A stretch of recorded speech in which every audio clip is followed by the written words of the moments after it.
जानते कि जोने की जल्दी हुई है। भगवान लक्ष्मी नारायण का जहाँ पूजन हो रहा था तो उस ब्राह्मण से वह लकड़हारा पूछा कि भाई महाराज जी आप यह बताइए कि आप यह क्या कर रहे हैं। ब्राह्मण ने कहा कि लकड़हारे भाई, मैं श्री सत्यनारायण भगवान का पूजन कर रहा हूँ। सत्यनारायण भगवान के पूजन से पुत्र पौत्र धन धान्य सब कलयुग में प्राप्त होता है। तो वह कहा कि इसका विधि विधान क्या है आप बताइए। उसके हृदय में यह भावना जागृत हुई कि कल हम लकड़ी बेचने से जितना मूल्य पाऊंगा सब भगवान सत्यनारायण के पूजन के हित ही लगा दूंगा। और वह उनसे पूछा कि ब्राह्मण देवता आप बताइए कि किस उपाय से क्या इसमें सामग्री लगती है, वह आप उपाय बताइए, मैं भी करने वाला हूँ। ब्राह्मण देवता ने बताया कि आज जाइए और शाम को भोजन करके पवित्रता के साथ श्री सत्यनारायण भगवान का स्मरण करके सो जाइए और सुबह नित्य क्रिया संपन्न करने के बाद स्नान ध्यान कर लीजिए। गेहूं के आटे का या चावल के आटे का जो है प्रसाद उसे जो है भूनिए और केला के पत्ते को ले आइए, केला के फल को ले आइए और भगवान विष्णु का जो है मंडप बनाइए और किसी ब्राह्मण को बुलाकर श्री सत्यनारायण भगवान का पूजन करिए और अपने सभी बंधु बांधवों के साथ प्रसाद भक्षण कीजिए, जिससे कि तुम्हारा बहुत बड़ा कल्याण होगा। वह लकड़हारा दूसरे दिन उठा और जितना लकड़ी बेचने से वह प्रतिदिन पाता था उसका दूना तिगुना जो है वह मूल्य प्राप्त किया और सभी सामग्रियों को एकत्रित करके दूसरे दिन वह श्री सत्यनारायण भगवान का पूजन किया। पूजन करने के उपरांत वह धन धान्य पुत्र पौत्र आदि से युक्त होकर और कलयुग में सुख जीवन बिताने लगा। इसके बाद उल्कामुख राजा एक बार गंगा जी के किनारे बैठकर श्री सत्यनारायण भगवान का पूजन सुन रहे थे। उसी समय एक बणिक पहुंचा। पहले जितना व्यापार होता था सब नाव के द्वारा होता था, यह गाड़ी मोटर ये सब कुछ नहीं था। नाव में सब जो है अपने सामग्री को बांध कर ले जाते थे, एक नगर से दूसरे नगर में पहुंचते थे। तो वह देखा कि उल्कामुख राजा यहाँ पर सत्यनारायण भगवान का पूजन कर रहे हैं। सत्यनारायण भगवान का पूजन हो रहा है, इस कौतूहल से वहां वह गया और बैठकर विश्राम भी किया, भगवान का पूजन भी किया, कथा सुना। इसके बाद वह संतान विहीन था। उसके हृदय में यह भावना जागृत हुई कि सत्यनारायण भगवान तभी मैं श्रद्धा विश्वास से मानूंगा कि मैं संतान विहीन हूँ, हमारे संतान हो जाए। उल्कामुख राजा से वह विधि विधान से सब सत्यनारायण भगवान का पूजन किस लिए किया जाता है, कैसे किया जाता है, क्या सामग्री लगता है, सब कुछ उल्कामुख राजा से वह बनिया पूछ लिया।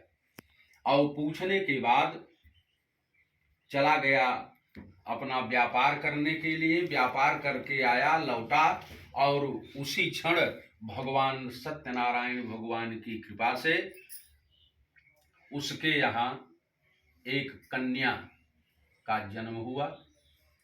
और कन्या का जन्म होने के उपरांत वह जैसे चंद्रमा प्रतिदिन एक एक कला बढ़ती है, वैसे ही चंद्रमा के समान वह कन्या बढ़ने लगी। उसकी पत्नी ने कहा कि पतिदेव, आप सत्यनारायण भगवान का व्रत और पूजन करने के लिए माने थे और सत्यनारायण भगवान की कृपा से हमें संतान प्राप्त हुई। अब आप जो है उनका कथा और पूजन अवश्य कीजिए। तो वह बनिया बहुत चतुर था, और वह कहने लगा कि देवी अभी रहने दो, जब इसका विवाह करूंगा उसी क्षण सत्यनारायण भगवान का पूजन कर लूंगा। वह बेचारी शांत हो गई।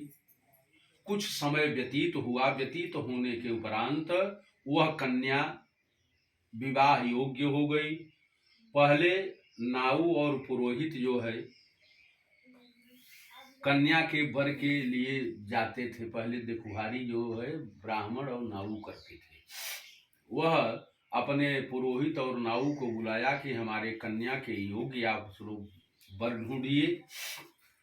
वर ढूंढा गया और विवाह भी संपन्न होने की तिथि पड़ गई। लेकिन विवाह होने के तिथि पर भी वह टाल मटोल कर गया। सत्यनारायण भगवान का पूजन नहीं किया और पूजन न करने से विवाह संपन्न हुआ। और एक कन्या के नाते वह अपने जामाता माने दामाद को अपने यहाँ रख लिया। रखने के उपरांत पुनः वह व्यापार करने के लिए वहाँ अपने घर से दूसरे देश को जाने लगा और गया। वहाँ खूब सुंदर जो है प्रभु की कृपा से वह धन को अर्जित किया, धन कमाया। और इधर उसके घर में उसकी पुत्री और उसकी जो है पत्नी दोनों थी। बहुत गरीबी आ गई। इतना गरीबी आ गई कि वे दोनों जो है भिक्षा रटन करने लगे। भीख मांगकर जो है अपने पेट का जो है अपने उदर का पालन करने लगे। एक दिन पुत्री जो है गई थी भीख मांगने के लिए और किसी ब्राह्मण के यहाँ सत्यनारायण भगवान का पूजन हो रहा था। सत्यनारायण भगवान का पूजन होने के उपरांत वह वहीं बैठ गई और प्रसाद लिया। प्रसाद लेकर अपने हृदय में यह भावना रखा कि प्रभु हमारी यह गरीबी दूर करोगे और हमारे पति और हमारे पिता यदि कुशल पूर्वक वापस आ जाएंगे तो मैं अपने घर बैठकर आपका जो है पूजन अवश्य करूंगी। और वहां से जब प्रसाद लेकर आई तो कुछ विलंब हो गया। उसकी माँ डांटने लगी कि पुत्री इतना विलंब क्यों किया, भीख मांगकर कुछ समय सूर्यास्त के पहले ही आ जाना चाहिए और सूर्यास्त के बाद तुम आई, ऐसा उचित नहीं है। पुत्री ने कहा कि माँ मैं कहीं गई नहीं थी। एक जगह ब्राह्मण के दरवाजे पर सत्यनारायण भगवान का पूजन हो रहा था, वहीं मैंने बैठ गई प्रसाद के कारण। और जब पूजन संपन्न हुआ तो प्रसाद लेकर मैं आई। माँ इससे कोई दिक्कत मत समझो, या यह मैंने गलती भी नहीं किया है, मैं कहीं गई भी नहीं थी। इसके उपरांत मैंने अपने माँ हृदय में यह भावना रखा है कि सत्यनारायण भगवान का पूजन अवश्य करूंगी। और उधर पिता और दामाद के ऊपर यह बात गुजरा कि वे दोनों वहां से चले अपने घर आने के लिए। लेकिन एक राजा के राज्य में थे। वहां राजा के राज्य में भगवान सत्यनारायण की कृपा से चोरी हो गई और ससुर और दामाद जहां पर रात विश्राम किए थे, चोरों ने चोरी करके सब माल ले आकर इनके पास रख दिया। राजा के सिपाही जब उन्हें जो है पता लगाने लगे तो ससुर और दामाद के पास जितनी सामग्री राजा की थी सब मिली। चूंकि ये लोग तो किए नहीं थे, चोर लोग ले आकर यहीं रख दिए और अपना जान बचाकर भाग गए। राजा के सिपाहियों ने जो है इन दोनों को पकड़कर ले जाकर जेल में बंद कर दिया। और इधर पुनः माँ और बेटी श्री सत्यनारायण भगवान का पूजन अनवरत करने लगी। प्रति महीने अमावस्या के दिन, प्रति महीने पूर्णिमा के दिन, जिसके कारण सत्यनारायण भगवान खुश होकर राजा को स्वप्न दिए कि राजन, यह जो बनिया है यह तुम्हारा चोरी नहीं किया है, इसे ससम्मान छोड़ दीजिए, नहीं तो भगवान की कृपा से तुम्हारा राज्य सब नष्ट भ्रष्ट हो जाएगा। राजा सुबह अपनी सभा में बैठे और सभी सभासदों से, सभी विद्वानों से, पंडितों से यह अपना जो है स्वप्न की बात रखे। सभी सभासद विद्वान वहां के कहने लगे कि उस बनिया को आप ससम्मान छोड़ दीजिए। जितना सामान था सब दे दिए राजा, और कुछ सामान मिला कर दिए, और उसे ससम्मान जो है जेल से मुक्त कर दिए, कारागार से मुक्त कर दिए कि भैया तू ऐसा नहीं किया है, लेकिन तुम्हारे पास सामग्री सब सामान मिला इसलिए तुम पकड़ा गए, अब अपने घर को, अपने नगर को जा सकते हो। वह वहां से चला और भगवान विष्णु सोचे कि अब थोड़ी सी परीक्षा इसके लिए लिया जाए। गंगा जी के किनारे भगवान श्री विष्णु एक वृद्ध ब्राह्मण का रूप बनाकर पहुंचे और कहे भैया भिक्षाम दे, कुछ मुझे दे दो खाने पीने के लिए। बनिया ने कहा कि महाराज इसमें हम क्या दें, इसमें सब लता पात धनिया भरा हूं, और मैं बनिया हूं, बनिए का सामग्री बस वही मसाला और बेचने वाली सामग्री में भरा हूं, इसमें तो कुछ है नहीं, या तो आप खाओगे नहीं, और हमारे पास उतना असरफी और पैसा भी नहीं है। जबकि उसमें यही सब भरा हुआ था। राजा बनिया की इस बात को सुनकर दंडी स्वामी स्वरूप भगवान नारायण ने कहा कि तथास्तु, तुम्हारी ही वाणी सत्य हो जाए। और जो वह नौका जो है दब कर चलती थी, वजनी थी, वह एकदम हल्का हो गई, और हल्का जब भई तो वह सोचा कि रे राम राम, अभी तो यह दब के चलती थी, लोड इस पर था, और यह बहुत हल्का चल रही है। जब उसे देखा तो सब लतापात धनिया सब यही भरा हुआ था, और वह किनारे नौका लगाकर खड़ा होकर रोने लगा कि नारायण मुझसे बड़ी भूल हो गई, आप करुणा निधान बोले जाते हो, दयावान बोले जाते हो, मैं तो मनुष्य हूं, अपने स्वार्थ के लिए झूठ बोल गया, लेकिन प्रभु ऐसा मत करो हे नारायण। और उसका जो जामाता था, जो दामाद था, वह भी खड़ा हुआ, कहा नारायण बड़ी भूल हुई, अब मैं अपने नगर के किनारे पहुंचकर आपका जो है पूजन वहीं किनारे पर, नदी के किनारे पर सुनकर और तब पुनः घर जाऊंगा। फिर नौका में जितना सामान था पुनः उसी प्रकार से हो गया जैसे था। इसके बाद वहां से वे लोग चले। उधर माता और पुत्री दोनों सत्यनारायण भगवान का पूजन सुन रही थी अपने घर में, और कुछ समय के बाद यह जानकारी हुई कि वे दोनों ससुर दामाद आ गए हैं और सामग्री को मंगाए हैं, सत्यनारायण भगवान का पूजन करेंगे। अब माता जो है वह तुरंत चली गई, कही कि बेटी तुम कथा सुनकर आना, और मैं चल रही हूँ। वह भी सोची कि वो तो अपने पति का दर्शन करने के लिए चली गई, और कथा समाप्त हुआ। कथा समाप्त होने के बाद वह भी प्रसाद नहीं ग्रहण किया सत्यनारायण भगवान का, और तुरंत वह भी भगी।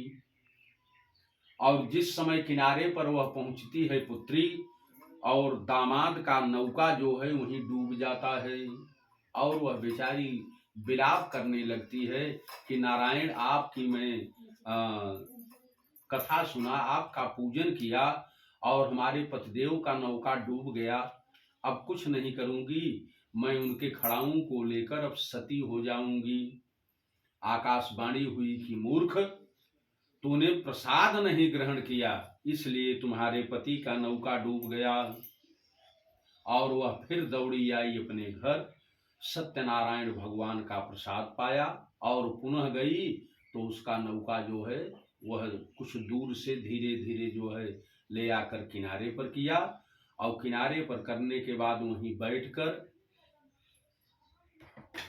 पति पत्नी दोनों सत्यनारायण भगवान का पूजन यथाविधि उचित ढंग से किए और बहुत ही क्षमा मांगे कि नारायण अब दयालु हो, कृपालु हो, मुझसे बड़ी भूल हो गई।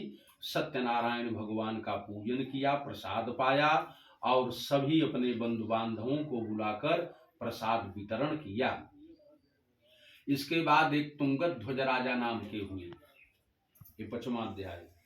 तुंगत ध्वज राजा हुए। तुंगत ध्वज राजा बहुत ही पराक्रमी राजा थे। पराक्रमी राजा के बाद वो अपने प्रजा को पुत्र के समान मानते थे। एक दिन शिकार खेलने के लिए जंगल में गए और वहां पर बंधु बांधवों सहित ग्वाल बाल श्री सत्यनारायण भगवान का पूजन कर रहे थे। वहां पर राजा पहुंच गए।